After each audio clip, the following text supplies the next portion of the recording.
Hi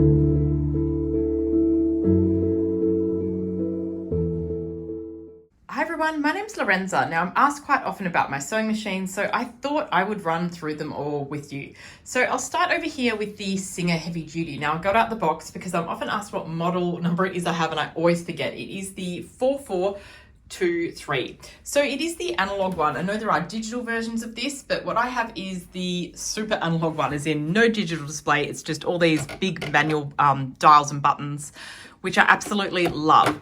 Now I do only use this machine though for buttonholes or if I need to do a zigzag and for sewing on buttons. So they're the three things that I use this machine for. I don't really sew any garments on it. So that is the Singer Heavy Duty. Absolutely love this machine. I think I got it for around $350 when it was on sale from Spotlight in Australia. Now, moving on to my Babylocks. Now I have a Babylock Enlighten, which is an overlocker, and I have a Babylock cover stitch machine. So people often ask, why do I have both of them? Very good question. You can get overlockers and cover stitches where they're combined into the one machine. But what you have to do is you have to sort of change plates and feet and things like that when you switch between an overlocker and a cover stitch machine. So what I find better is having an overlocking machine. So you can just overlock, and then when you want to do your hems, you can just cover stitch them. So you can switch between the machines. Yes, you need a bit of extra thread, but there's no taking off the plates and additional threading or taking in and out needles. So with the, I'll go back to the overlocker. So I have a Babylock Enlighten. It's a, I think I can put 2 needles in there. Gosh, I have to check, but I can do 4 thread or 3 thread overlocking. It also does a beautiful rolled hem. So you see there on the dial, it's got rolled hem or standard for standard overlocking. And then you can put 1 or 2 needles in there. Now, I usually just sew with a 3 thread, which is what I've got it set up right now. So 3 thread and just the 1 needle. I also love with Babylock, I know not all the machines come with this, but I have this one for the Enlighten, which is a quick reference threading guide. And so it's got on there 3 thread overlocking, 4 thread rolled hem. I just love it because you forget all the time. So I love that I can pull this out, have a quick look at it and thread up the machine and go. And it's got that amazing jet threading where you literally put the thread in there, you push the buttons and the jet air threads the machine for you. Mine does look quite dirty at the moment. I probably need to give it a clean. So that is my overlocker that I have and absolutely love. Now these are quite pricey. They're a couple of $1,000s. So I guess also if you're buying an overlocker and a separate cover stitch machine, the price is getting quite up there. But if you were to buy one where it's combined, yes, maybe it's a little bit cheaper. But as I said, I prefer having them separate because I don't have to unscrew any plates or anything like that. So Babylock, absolutely love their brand. I loved how easy the threading is on it. So my cover stitch machine, I also have these really cool additional presser feet for doing like binding, binding on like stretch fabric. And obviously I use these machines predominantly for stretch and knit fabric, but you don't have to. I do use both these machines here for woven fabrics as well. I recently filmed another tutorial where I showed doing a rolled hem on a chiffon with this machine.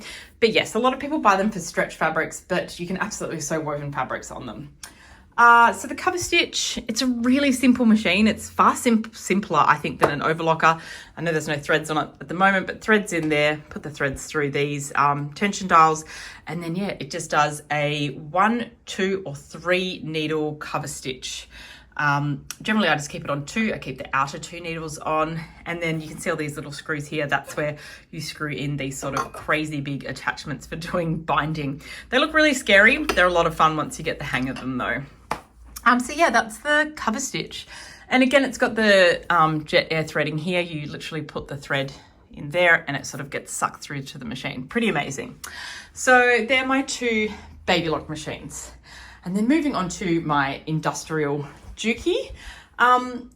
People always ask, like, what does this do? Does it do all these amazing stitches? It's got all these fancy things here on the display. No, it does nothing. All it does is a simple straight stitch. And I think people are often shocked by that. But it's an industrial machine and it's absolutely amazing the way it handles and sews garments.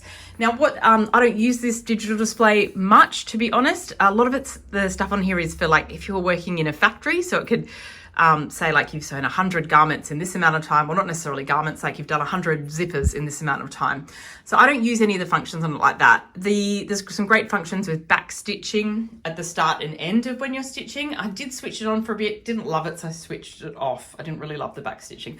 So I really don't use this digital display much at all. I love that it has the time on it, but that's about it. So that is my JUKY Industrial. It has a really big foot on it. I did get mine, all industrial machines have the really big foot on them, but I did get mine with a foot lift because I was just very used to, sorry, not foot lift, knee lift. I'm just very used to the knee lift from when I was studying fashion on older sewing machines. So when I purchased this, I know it comes with an automatic lift, but I said, can I please get the knee lift in as well? And I just love still having that manual knee lift. I'm just very used to pushing my knee to lift the presser foot up. So that's what it does. When you push against it, it lifts the presser foot up. So that is my JUKY Industrial machine. So those are all my machines. I honestly do not need anything else for what I sew. So I use the Industrial for doing all of my straight stitching. I also do sew the straight stitches of my knit and stretch garments on there. A lot of people think you only use overlockers, but I certainly do a lot of my sort of basting stitches and initial stitches on the JUKY. And then I overlock and use the cover stitch on my stretch and jerseys and that kind of thing. And then, as I said, my Singer Heavy Duty, that one is just for zigzag, my buttonholes, and for sewing on buttons. So if you're curious as to how I use any of these machines, have a look on my YouTube, have a look on my Instagram. They all appear there a lot. If you've got any questions, ask me in the comments. But yeah, these are my 4 workhorses.